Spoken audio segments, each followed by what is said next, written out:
So we're at Pompeii, this small town on the Bay of Naples, first settled in the 7th or 6th centuries BCE, something like that.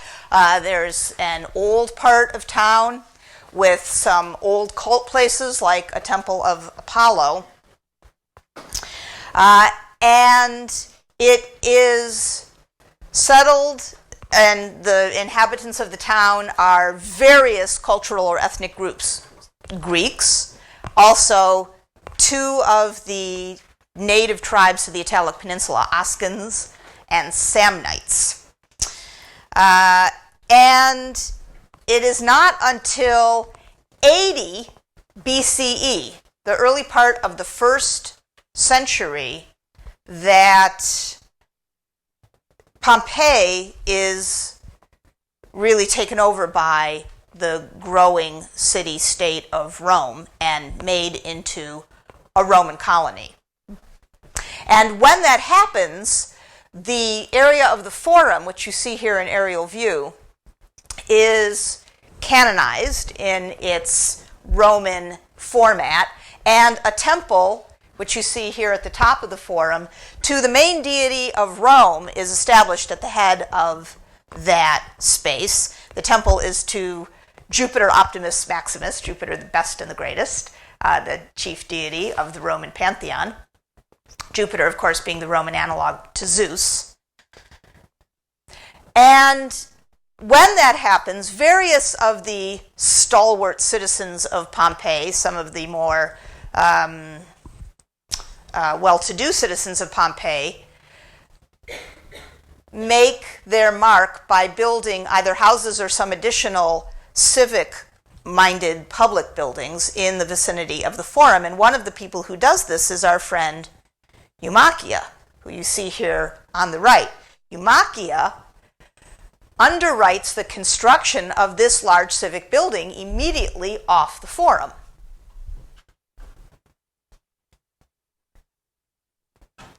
And we don't actually know exactly what it was used for. It was probably sometimes a law court, and where various civic officers could meet, civic officials. As you can see, it's a very, very spacious building, and it has colonnades around the perimeter, and then some apsidal rooms at one end, some sort of office space fronting onto the Forum itself, this being the space of the Forum. And it was in one of the niches in the Eumachia building that Eumachia's statue stood. That's where it actually stood, in this public building that she underwrote off the Forum in Pompeii. So you remember what we ended with at the end of the hour last time, and that was a whole slew of aspects that Eumachia shares with two other ladies that we've met over the course of this semester, Nicandre and Cleopatra. So quickly, what are the aspects that Eumachia has in common with Nicandre and Cleopatra? I know that you don't need to talk to each other because we've already done this. So I should just see a whole slew of hands, right? She's life size. What else?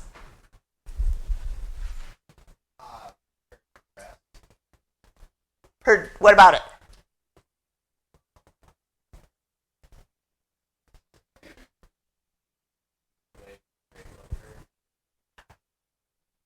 How would you describe the way that she's dressed so that all three of these share the same similarity?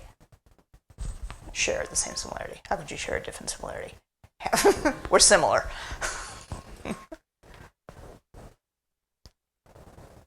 Use your words.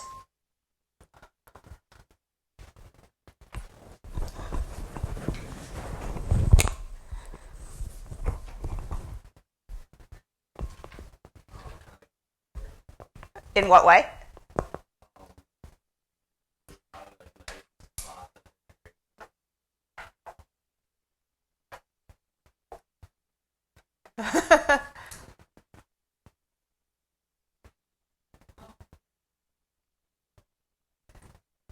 Yes, they are all specific individuals. I'm looking for more words about the dress. Somebody else back there.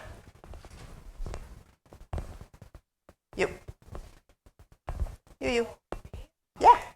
Well, wasn't it like night, like pretty nice like it shows that they were You know, since we don't really have lots to compare, we don't know what, you know. They're dressed modestly. The dress covers their entire body. It's long, goes all the way to the ground. They have at least a couple layers of dress. I mean, even Kendra, you can see, although she's very worn, she has a kind of capelet over her shoulders. So while the dress is form-fitting, but it's also completely covers the body. So it's modest. It's sufficiently voluminous. If you're describing, get specific. Use lots of nouns. Nouns are good. Okay, so she's life size. Each of them are life size. Each of them are a specific individual. Each of them are modestly clothed. What else? Because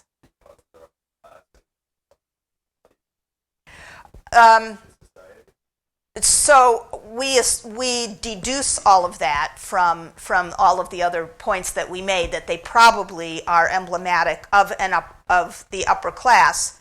And the way that you bring that point to full meaning is they're females, individual specific females, who are also worthy of being depicted. So in each of their respective times and place, a woman could stand for a reasonable representative of the upper class that was not gender limited.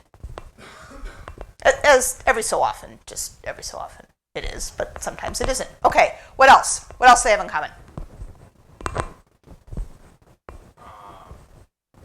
Well, one thing I was thinking that's kind of actually unique for her was just that she wasn't, that we know of, associated with any man. Like Cleopatra's right next to her husband on platforms like the same.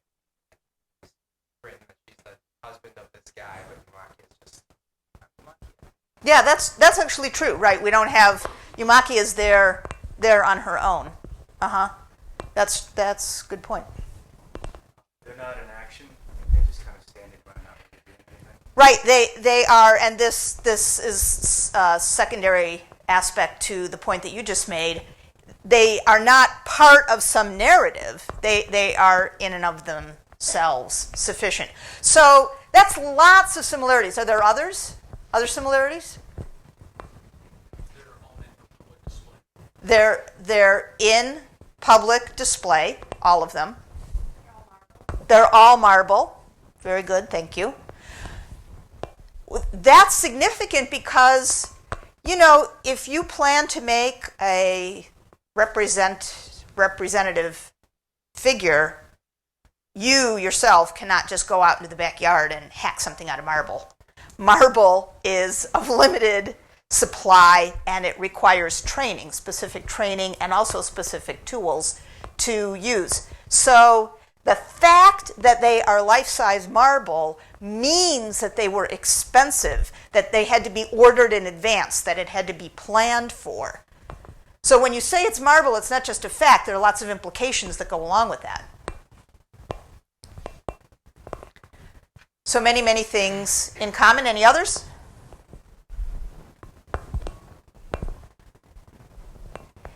And yet, it's hard, really, despite all of those quite cogent similarities, to truly maintain that Eumakia is a Greek sculpture.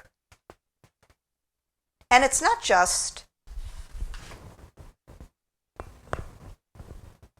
the time and the place that she's found, because actually there are Greek sculptures in this time and place, like the Doryphoros, for example. So, what makes her a Roman sculpture? What's the essential difference now that we've listed so many fundamental similarities?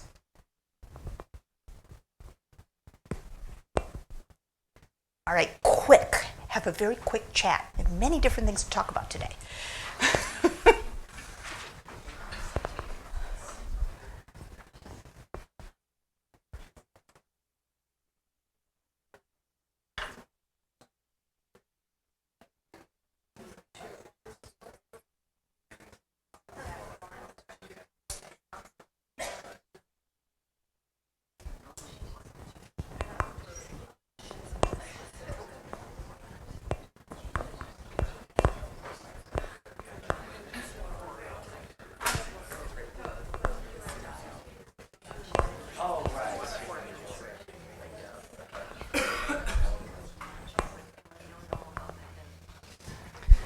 All right. What do you think?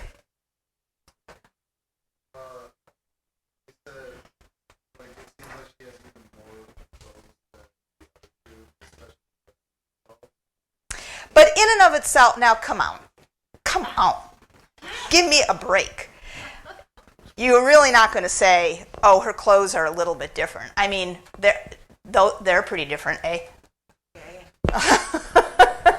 But I think we would call them both Greek. And she could have no clothes on, and I think we would still call her Greek. So it can't be the clothes.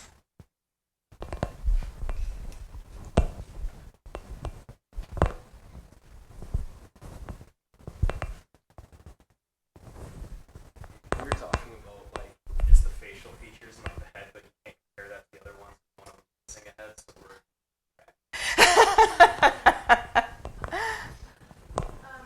You were saying that she's referring to the common form, like her specs and those. But that was how to use it. What does this have to do with it?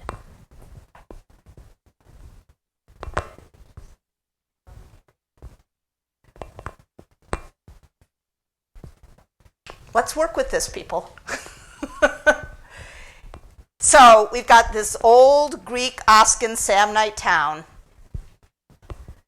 Becomes a Roman colony in 80 BC. That's just a political shift. You must pay sufficient attention to the world at large today to know that if let's say that your town or city or even country is taken over by that of another, you don't become that other nationality or culture. So political overlay in and of itself, that can't be it, right?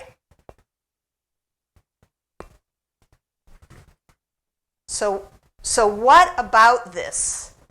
Let's find a way to articulate. What about the context in which she comes makes her Roman?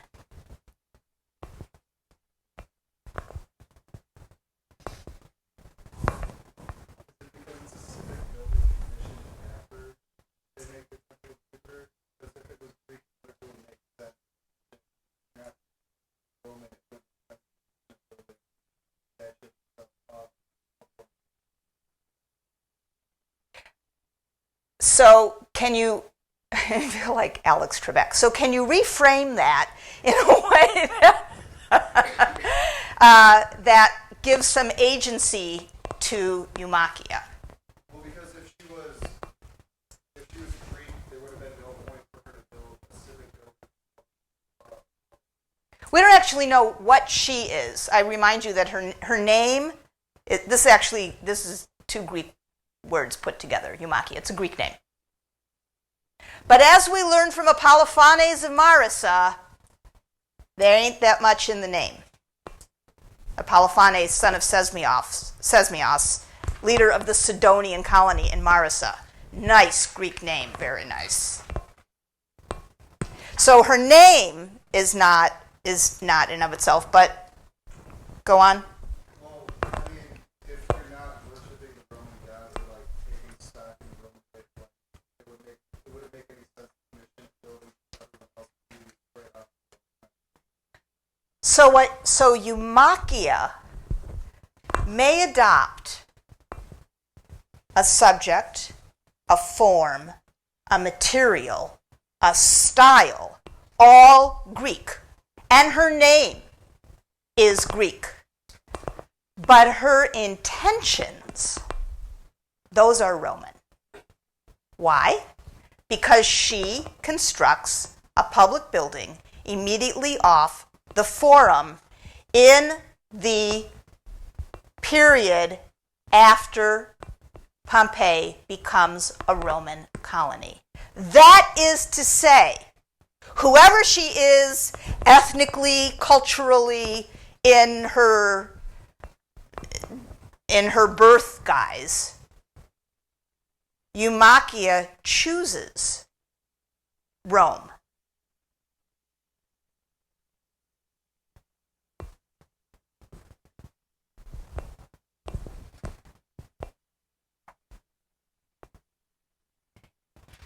And what that might tell you is something that hooks up totally the two different pieces in the title of this course, art and archaeology.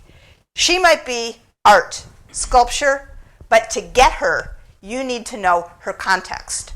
That's archaeology. Eumachia has good reason to portray herself in so specifically matronly a guise, because her competition around town is very fond of taking their clothes off. So in gardens throughout Pompeii, in the houses, you find, if you would be invited over to somebody's house for a garden party, you would be regular to find statuettes like these. In fact, as you can tell from the two that are on the screen,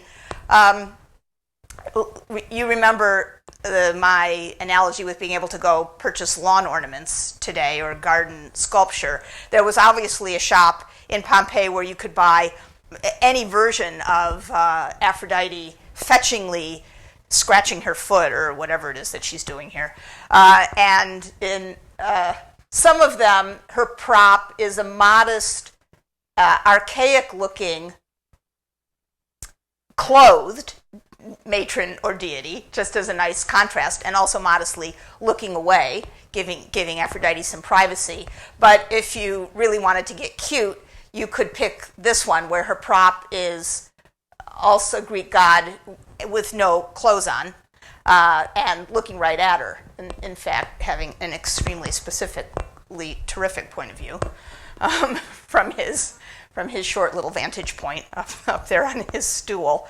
And there are multiple versions of this. And these kitschy Aphrodite statuettes that you could find in any garden in Pompeii would naturally remind you of, and were certainly part and parcel of they're the same time period, identical, to our friend the Slipper Slapper from Delos. And again, subject, identical. Material, identical. Even context in some fundamental sense, which is to say, the Slipper Slapper found in a men's club, in a men's facility on Delos, and the Aphrodite's found in gardens of private homes. So private viewing, voyeurism, really, in essence, the same. And that exact same no longer very high regard for the gods as opposed to specific individuals like Eumachia. And if you were trying to decide whether to include statuettes like this in a course in Greek art or a lecture that you were giving one day, well, you would be confronted again with the exact same dichotomy that we were just talking about with Eumachia and Cleopatra and Nicandre. Lots of fancy houses in Pompeii, and this is the foyer of the largest, House of the Faun. 30,000 square feet, just enormous, takes up an entire city block, over 3,000 square meters. This is the atrium of the house. In the atrium, when it was excavated in 1830, this little statuette of a faun was discovered, hence the name of the House of the Faun, the original now in the Naples Museum. This is a copy. This is the way the House of the Faun looks if you go there today, giving it the feel of a Greek house with a great big open peristyle court. But it wasn't like that, of course. This was an enclosed atrium and would have been like this when you walked in instead, with the compluvium over the top and water being, or sunshine being able to come through, and many rooms opening off onto the side hallways, and then a couple of peristyle courtyards added in because, as we have now seen multiple times in Pompeii, it was very chic to be Greek and have Greek style, and peristyle courtyards were the way to go if you had that as part of what you were interested in. The House of the Faun had wall paintings and on the walls of all the rooms and lots of mosaic floors. It was built in about 180 BCE, so the height of the Attalid kingdom. The Lesser Attalid dedication has just been given on the Acropolis in Athens. The Nike of Samothrace has been dedicated in the Sanctuary of the Great Gods. These are things that have just happened. The Sidonian tomb at Marissa is already, people are already being buried there. The Ptolemies are in charge in Greece, in Egypt, just to hook up various parts of the Mediterranean world at the time that the owners build the House of the Faun. Here you see a plan, and when you would have entered, so there were shops along the very fronting the street here, and this little narrow entryway had, as so many people have today, a little emblem, a little welcome mat on their door, and this was the welcome mat when you entered the House of the Faun. And it says, it doesn't say have because there was no English then. So this would be Latin, and it is Ave, which means welcome. That's interesting because there's no reason yet to suppose that there are any Romans living in Pompeii. It's a good 100 years before this town becomes a Roman colony. Oscan spoke Oscan. Samnite spoke Samnite. They were Italic languages, not unrelated to Latin, but they weren't Latin. Greek spoke Greek. There were lots of languages floating around, and of course there were Romans, and they spoke Latin. So the people who built the House of the Faun were proclaiming a certain cultural orientation with their welcome mat. Just the way that Apollophanes in Marissa was by writing his dedication, or having the description written about himself in Greek. That is, this is a period when the language that you chose made a statement about where you thought you belonged in the great mosaic that was the Mediterranean in this period. There were lots of mosaics throughout the House of the Faun, and this is one that you might think would have best been put in a back room or a private room, but no, it's right off the atrium. So the Ave mosaic is right down there, and then you walk into that big atrium, and then immediately in one of these little rooms off to the right is this pornographic mosaic of a satyr and a nymph. In case you've been squinting at it thinking, she's not really showing us that, is she? Just for truth in advertising. This is so the owners of the House of the Faun,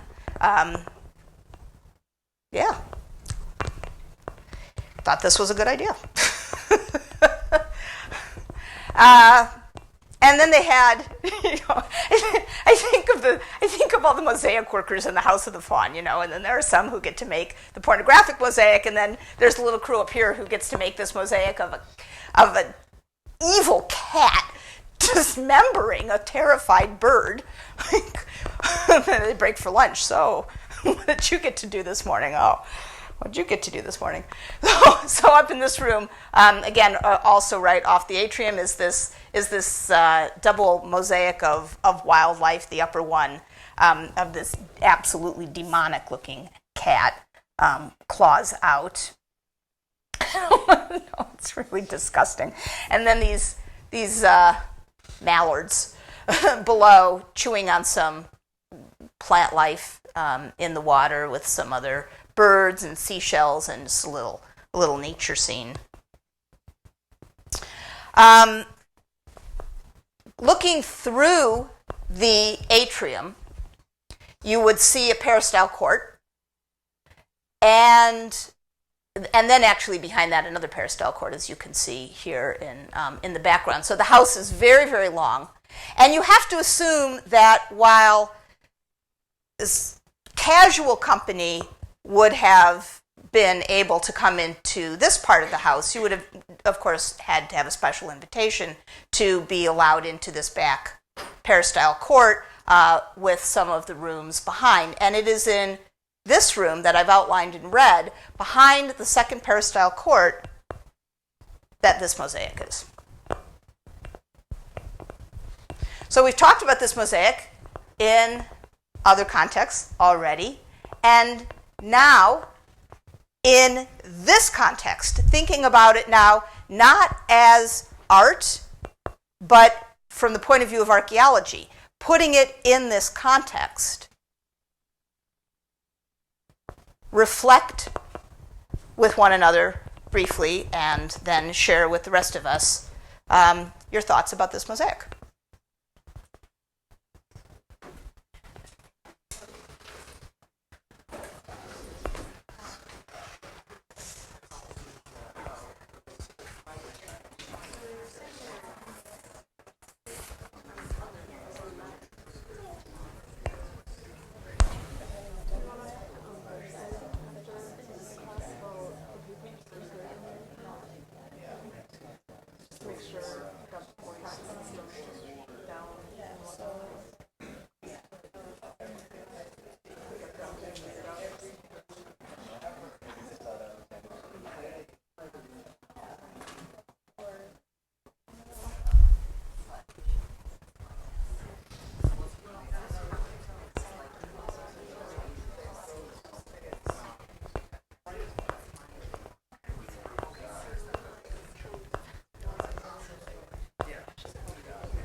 What do you think? I thought it was interesting that the Alexander mosaic is near the Greek style courtyard, and the Halle, which signifies, Roman styling, is near the Roman style atrium instead. Oh, that's a nice point. So we compared it to the Tanit in the House of the Dolphins next to the Greek mosaic. They want to be able to combine both cultures and both identities. Nice, nice. Yeah. So the Alexander mosaic is specifically situated off the Greek-style peristyle courtyard. And the juxtaposition of the Ave mosaic in the atrium and the Alexander mosaic in the special tablinum off of the peristyle courtyard is a similar juxtaposition to the Tanit mosaic in the foyer of the House of the Dolphins on Delos, with the courtyard mosaic of the dolphin race, and the varying identities that both convey. What else? The Alexander mosaic is getting more private from it. So maybe they want most people to assume that they're associated with the homes or people within their, the close, their friends, or whoever people that they know in private, they want them to know that they're really more associated with Alexander or Greek. And what is it about this association that is good? What are the owners of the House of the Fawn saying about themselves here? What's the message? Show us that slide again with the where it is. Show you the slide where it is? Yeah, the one before this. It's here. So this view is here. So you'd have to go all the way through into, so behind this peristyle court, like back in here. And wasn't this a dining area? Yeah. Dining area. So when those guests are invited all the way back there, what is the owner in effect wanting those guests to think about him? yes, that he knows about this, but there has to be something more than that.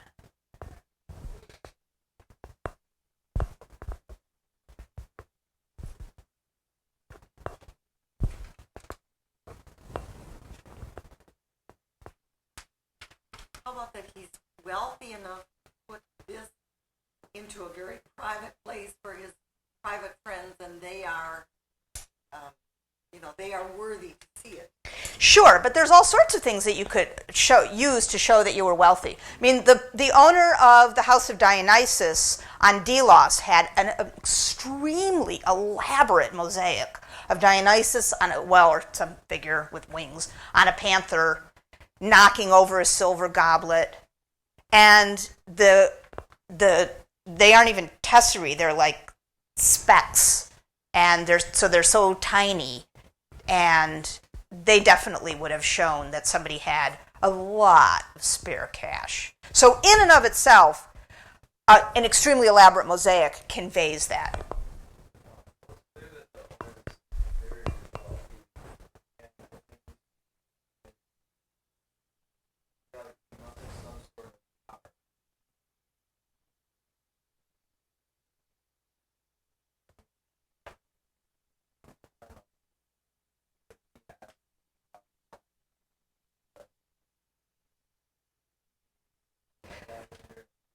Although, maybe he wants to have some association with Alexander in terms of Alexander's daimon, spirit. But this is a pretty weird choice, specific choice of scene if it's the heroism, the valor, the fortune, the good luck of Alexander. Then maybe you would have something that was more like the Alexander sarcophagus, where at least Alexander is on the same ground line as everybody else, or maybe Alexander in a hunt, or just Alexander, a really elaborate portrait. So there's got to be, again, more of a message in the specifics of this. Did you say that the House of Dawn was built in 180 BC? Yes. And this was built in 100 BC? This is, you see, there's a little C here for Kirka. This is, which means around 100 BC. That's what people who make it their business to date mosaics say about this mosaic dates to. It could date any time from the later second into the middle of the first. The reason that we have that date is because when the mosaic was lifted, the datable material that was found in the fill underneath the mosaic was assessed. And that datable material is around 100, but it has a range from late second through mid first. So it's a little bit, it's put in after the house. The peristyle courtyard is put in after the house. The house is sort of expanded out from its original atrium to include this. And when it's expanded out and the peristyle courtyard is added, the Alexander mosaic is put in. All right, so I had a couple hands here. Victoria and then Becca.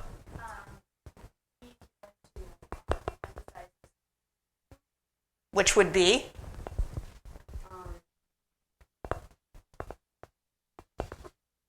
Alexander, I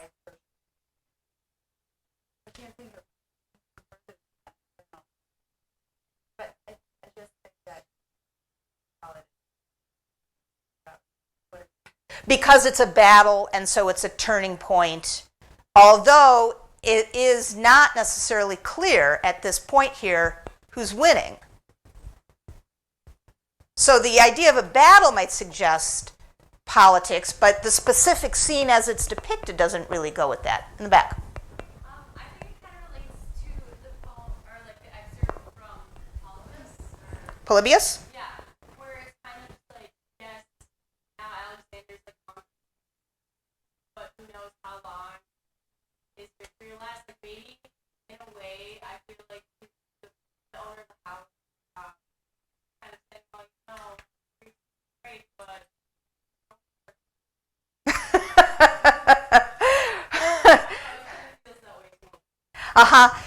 so that the chanciness of fortune is what is being emphasized here. And that would make real sense to a Roman. Or anyway, whoever it is who's living in this house, somebody who lives in Italy, where the Romans are in charge. You might not be a Roman, although with that Ave mosaic at the front, you're buying in. But it's not hard to see which way the wind is blowing. Or anyway, it seems pretty obvious if this is where you are. So there is that as well. Sam?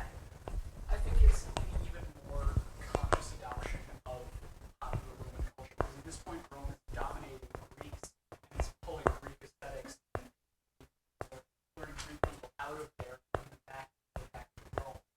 So I think this shows more of an adoption, especially if it's based off of that painting. It's more of a conscious desire to like Rome and adopting the aesthetic. Also, another take is that it could be like that Polydorus. These might be Greek, and still says Polydorus does leader of the Sidonian colony. So he's still looking back to the roots in a more private part of the house, family, friends. It could also be. Oh, you mean Apollophanes, the Marissa guy, right? And so, in other words, that maybe this is, and that's what, in a way, a point that Chris was bringing up, that that this betrays this guy's original orientation. Although it's, as you point out, Polybius himself, hooking this up with Polybius is a great point, because Polybius was a Greek who moved to Rome, and who was so impressed with the Roman political ability to stay united culturally and expand geopolitically that he wrote his histories, in part as a way to document what he saw as the greatest transfer of power in the Mediterranean world. So, in that same light, you could argue that this is representative of that. And I would just point out one other thing that's even more basic, which is that after seeing, hi as a welcome mat and a pornographic image of a satyr and a nymph going at it, and this weird mosaic of a cat mauling a bird and some ducks, and there's another mosaic of Nile wildlife, a hippopotamus, and there's a mosaic of two doves holding a little necklace. I didn't bother to show you guys all of these different ones. And there's some comic masks. So all of this stuff is really banal, right? It's everyday. It's decorative at best and titillating at worst, or perhaps you would put those the other way around. I don't know. And and then the Alexander mosaic is something completely different. It's history. This guy knows history. History matters to him. Now, he doesn't necessarily want that to get around, so that's all the way in the back of the house. All this banal decorative stuff is in the front. Some people would show off how much they know. Some people think that it's best to just, have that come between friends. So this guy has it all the way back. But, maybe he's making a political statement. Maybe he's betraying some cultural affiliation. But maybe all he's saying is, I read.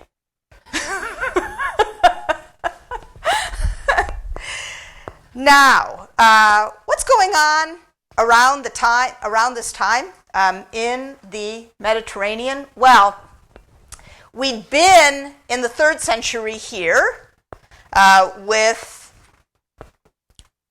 Rome, actually, in terms of its political spread, already now in charge of the Italic Peninsula, which doesn't mean that every single city in the Italic Peninsula is Roman. So, for example, Pompeii is not yet Roman, but Rome is expanding, but in the great scheme of things is still a local power. And the Hellenistic kingdoms control all this other territory. But by the early part of the 1st century, Rome has conquered Hispania, most of the coast of Gaul, North Africa, Greece. Greece is now Roman. And most of the western part of Asia Minor, including the entire kingdom of Pergamon, which was willed to Rome in the year 133. The last king of Pergamon didn't have an heir, and in his last will and testament, he gave his kingdom to Rome. So Rome by now is in charge of all of this territory, and a family who owned the House of the Faun in Pompeii, where when it was originally built, they lived in a place where Rome was a local power. By the time that somebody is thinking about the Alexander mosaic, or perhaps has already put it in, they are living in essentially the center of gravity for the Mediterranean world. And that center of gravity is dominated by some larger-than-life personalities. Pompey the Great, who was a consul and general who was given almost complete control of the Roman East, and who made his reputation by cleaning up a scourge of the Eastern Mediterranean, which were pirates. Every time I read one of these articles about Somalia and the Somali pirates, I think about Pompey, because pirates were a huge problem in the Mediterranean. In this part of the Mediterranean, they had these bases in the area known as Cilicia, which is right there, and that really made a problem for shipping and trade. And Pompey was sent with fiat to eradicate the piracy problem, which he did. So he was a very powerful guy, and he hooked up with, he made a kind of alliance with this lady who was Cleopatra Thea the Seventh, the Ptolemaic ruler of Egypt, and this fellow, Julius Caesar, who was the Roman who was in charge of the West while Pompey was in charge of the East. These larger-than-life personalities dominated the Roman world, the Mediterranean world, which had become the Roman world in the 1st century BCE. And I think it's always nice to really imagine Cleopatra this way. She looks so much more believable than in her ancient representations. So here we have her imperiousness. Oh, yeah. Remember? All right. In that world,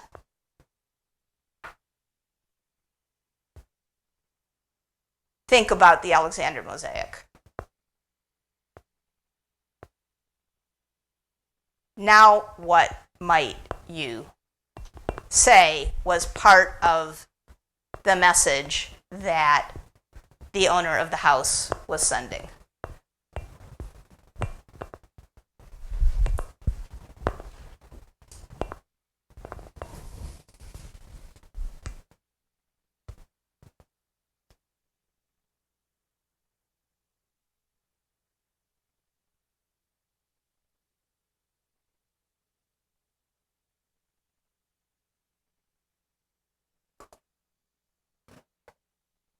You guys are so Pavlovian. You need permission to talk. You need permission to raise your hands. Here I thought, we've gotten all the way to the end of the semester. People would just raise their hands. What do you think? Well, I think like the Romans are associating like with Alexander because he took over so land and got to make all. Maybe they're associating themselves with Alexander as the great conqueror, but this is not a picture of conquest. If that was the case, the Persians would all be down, Alexander would be up, it would be a done deal. He would minimally be center stage and higher up. That's not what is actually shown.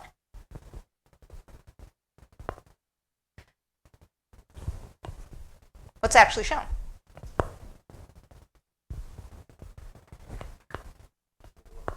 Middle of a battle.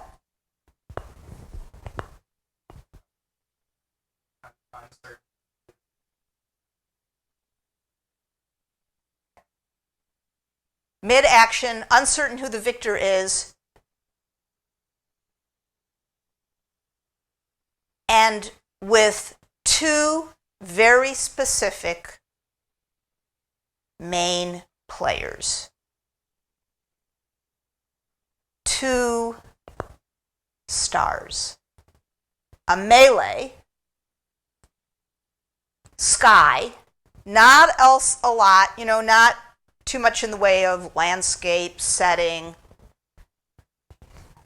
The ground line of battle, the sky pierced by spears, and two protagonists in the spotlight.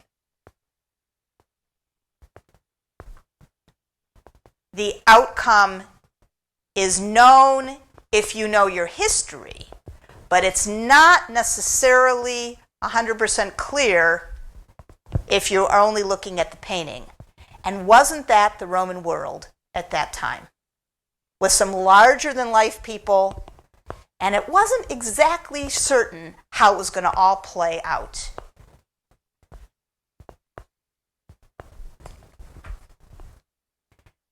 And that is a very chancy, fraught message. But that message is mitigated pretty substantially by this setting. It's just a picture. In fact, it's on the floor of a dining room, behind a garden, inside a house. Chance and history and larger-than-life figures on your video screen. That reduces the threat and makes it all palatable. Just something to talk about over dinner.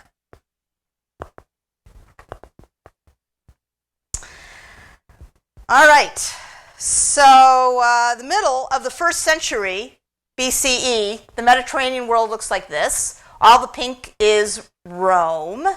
The last real Hellenistic kingdom is that of Cleopatra's, the Ptolemies, in yellow down here.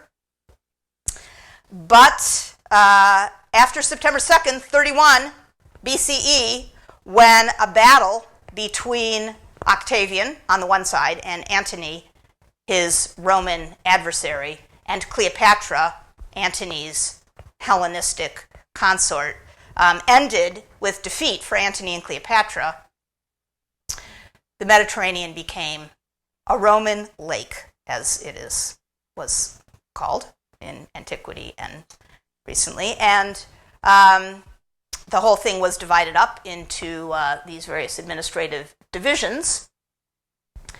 And just like with the political overlay of the Hellenistic kingdoms, the political overlay of the Roman kingdoms did not eradicate any of the cultures that had come before. They just paid their taxes to a different regime. Right there where I just put a little dot is the town of Ephesus. That town was a very old settlement.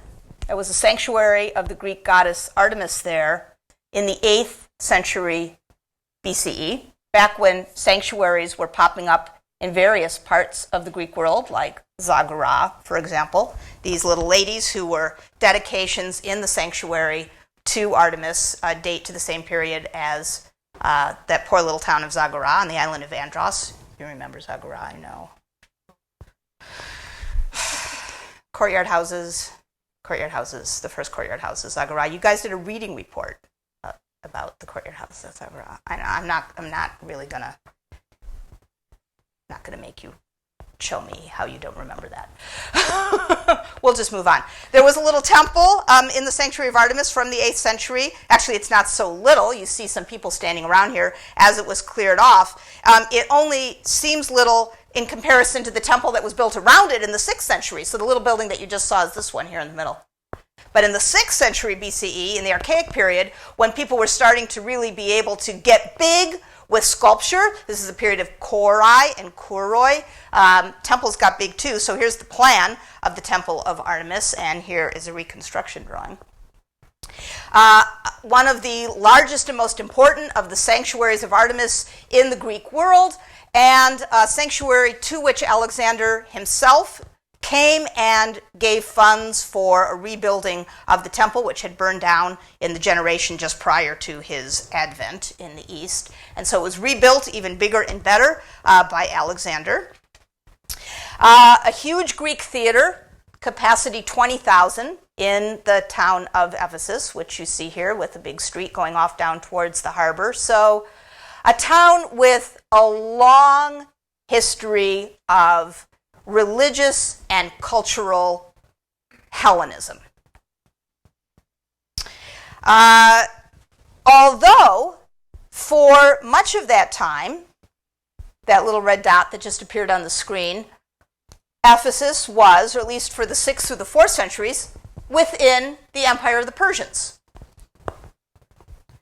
And then it was conquered by Alexander and visited by him. And then, when the successors of Alexander took over, it was part, for a while, of the Seleucid Empire. And when the Romans took over, well, it was part of the Roman world as well. And people continued to live, and the town continued to expand. You're looking here at an aerial view of the center of the Roman city, and some people walking down one of the main streets, which you can still do if you go to Ephesus. And one of the city's great benefactors and leading citizens, a man by the name of Tiberius Julius Celsus Ptolemaios, who was a Roman official in the town. In the year 92, he was consul, which is sort of similar to mayor. You can call him the mayor of the town in 92.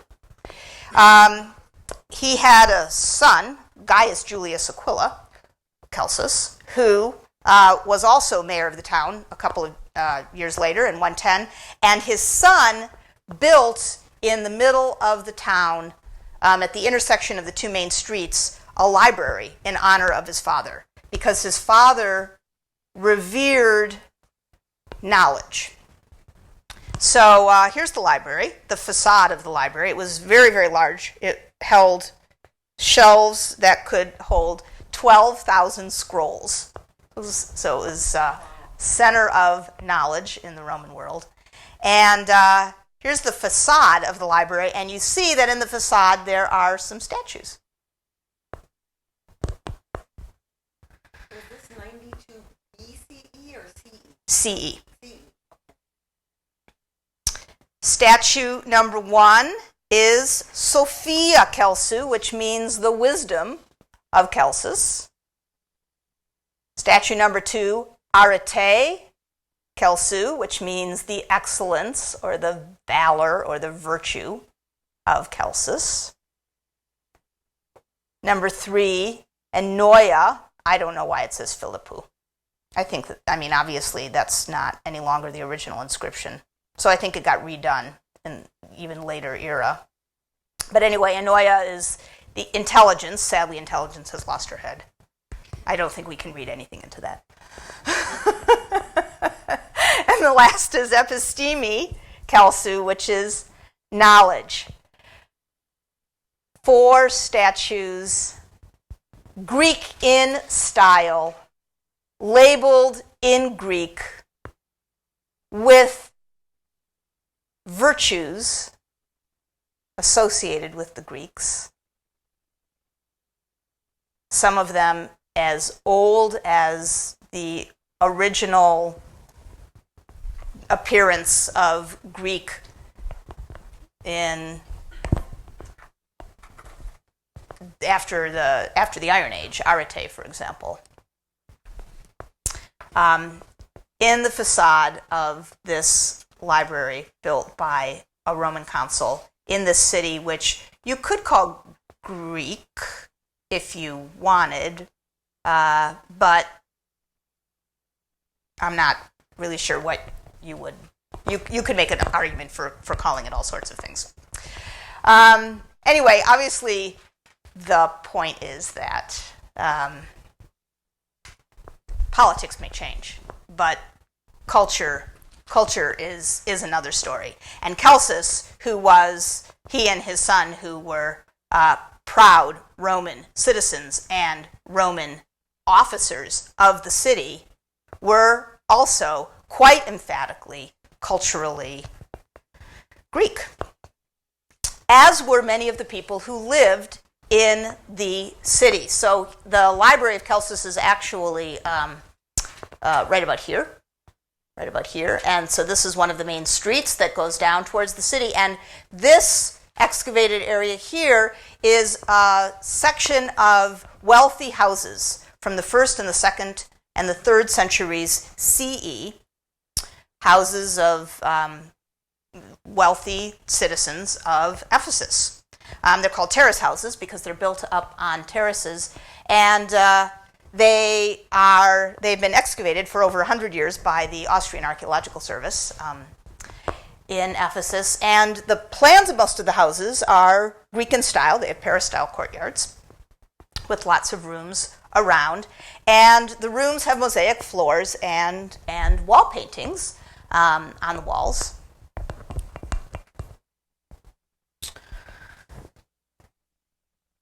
And on one of the wall paintings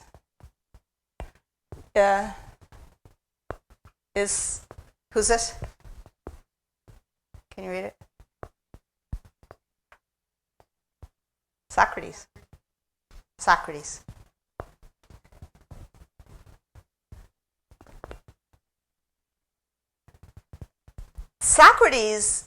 was somebody who had a specific physiognomy that was actually replicated regularly in sculpture.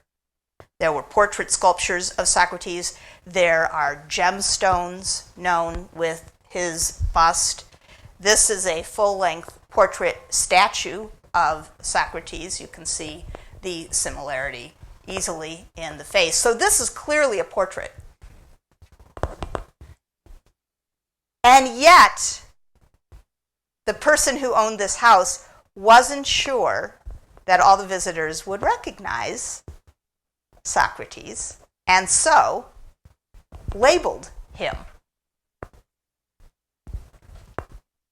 in Greek.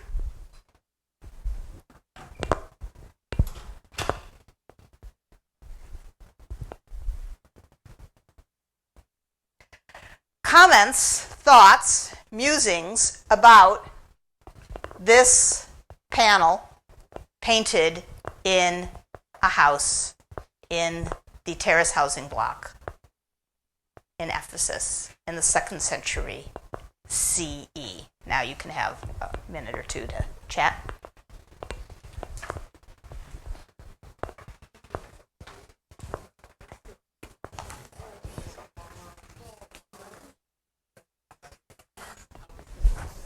Oh, it's not very big. It's just a, yeah.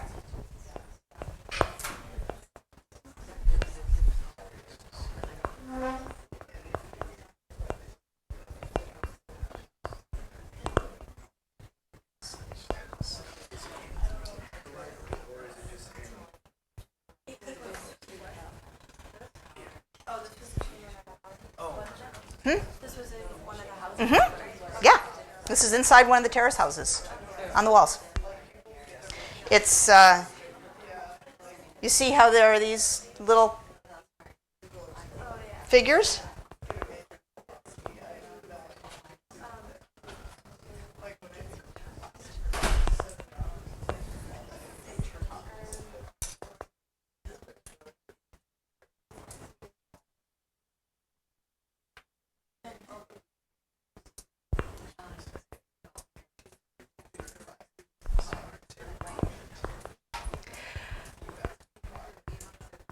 First of all, for fun, let's do this. Remember all of those characteristics of Greek culture and art from any period? Which, good. Thank you. Assure you that your lectures have been listened. That makes me happy. Okay, which of those characteristics do you see in this image of Socrates?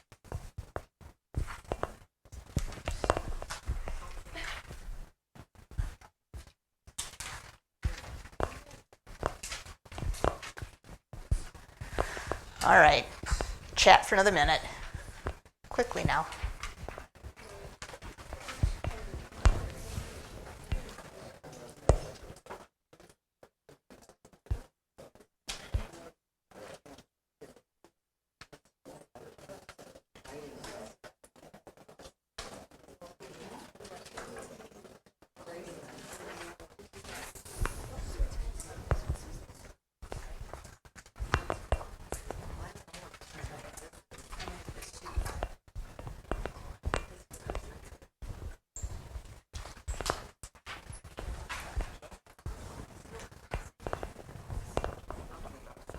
Okay, tell me something.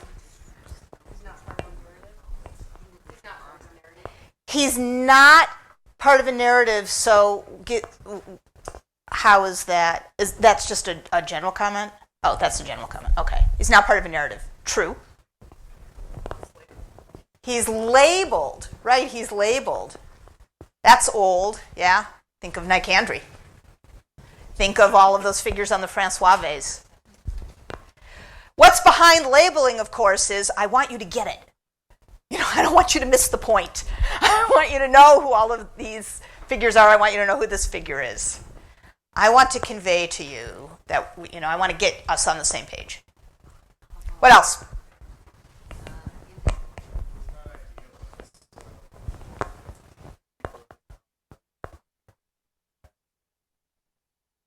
He's not idealized. He's real. What is the tradition that follows? And who might you compare a depiction like this to?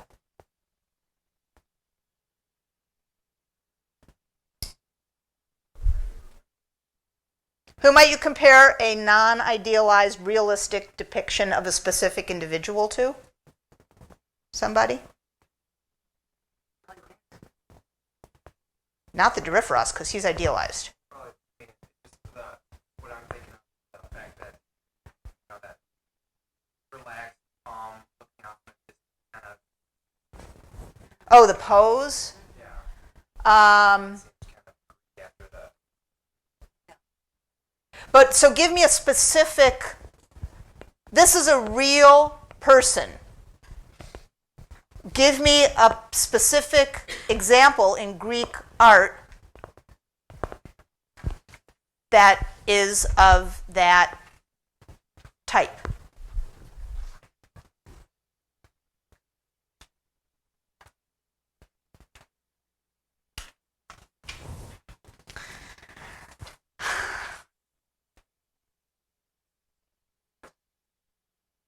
Like any person who's been represented in sculpture, like the house lost, like Cleopatra, Greece, or that one guy who had that body of an athlete with the face of a. Okay, the pseudo-athlete. Right, the pseudo-athlete had a realistic face, yes? It was his specific portrait. His ears stuck out, he had kindly put a receding hairline, etc., etc. Or one of the ceilings from Kadesh that had a specific face, right? So the person who really gets that ball rolling seriously is Alexander the Great. He happens to be apparently pretty good looking, so it's a little hard to tell whether that's idealized or real. But anyway, it's a specific person. So we have a specific person, he's labeled.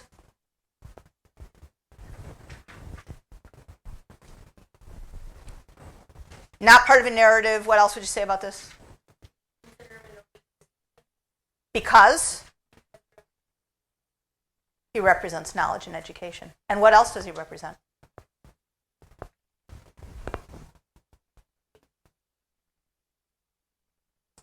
He certainly does. And what else does he represent? Think of the date.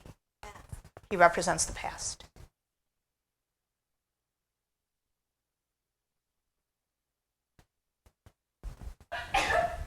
Gesundheit. He represents the glory days of Greece.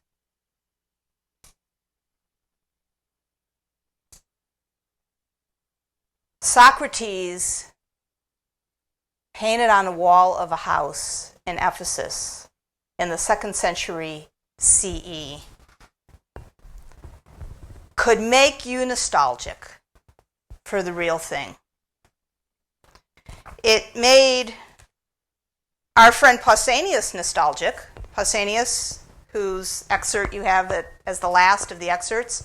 Pausanias, whose guide to Greece is the earliest Fodor's, or Baedeker, and you can still buy it from Penguin Books, and you can do exactly what he did. You can take it, and you could go back to the fount. Because for somebody like Pausanias, Greek name, living in Asia Minor, probably not very far from Ephesus, could have seen this statue, this could have made you want to go back and visit the real thing. Like, for example, this statue of Socrates. This statue of Socrates stood here in Delphi. And by now, by this era, by the Roman period, Greece was all sorts of things. That culture stood for the integrity of the individual, and it stood for the beauty of the human form, and it stood for knowledge, and it stood for excellence, and it stood for valor, and it stood for something else that was especially poignant by this time. It stood for the long ago. It stood for the past. Because by the time of the 2nd century CE, all those glory points were long, long ago. So Pausanias, in the middle of the 2nd century, decided that these modern day affectations of Greek culture, those statues in the facade of the Library of Celsus, Socrates painted on a wall in Ephesus, statuettes of Aphrodite in the garden, those were just low rent, washed out, pale versions of the real deal. And so he did what so many have done since him. He went all the way back to the original source and toured around to every single place and wrote 10 long books describing all of his travels. And in the course of it, periodically, he would wax philosophical, as you know.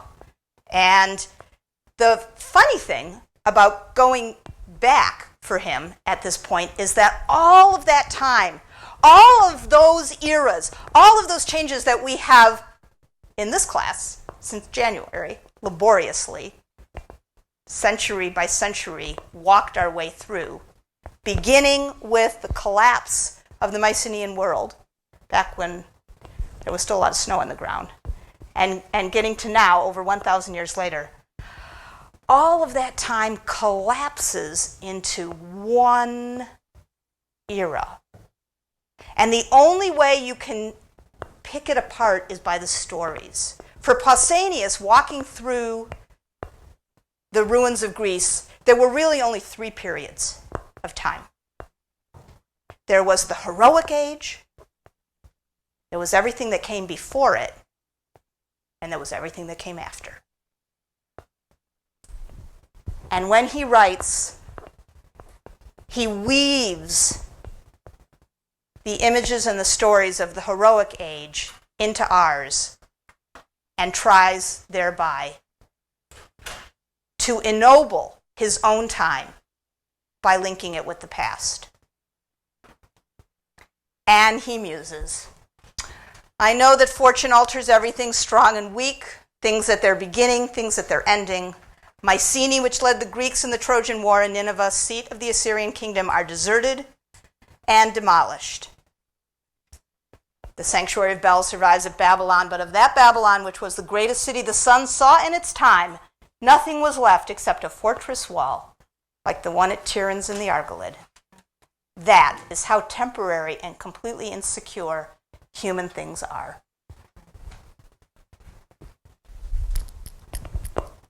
See you Thursday.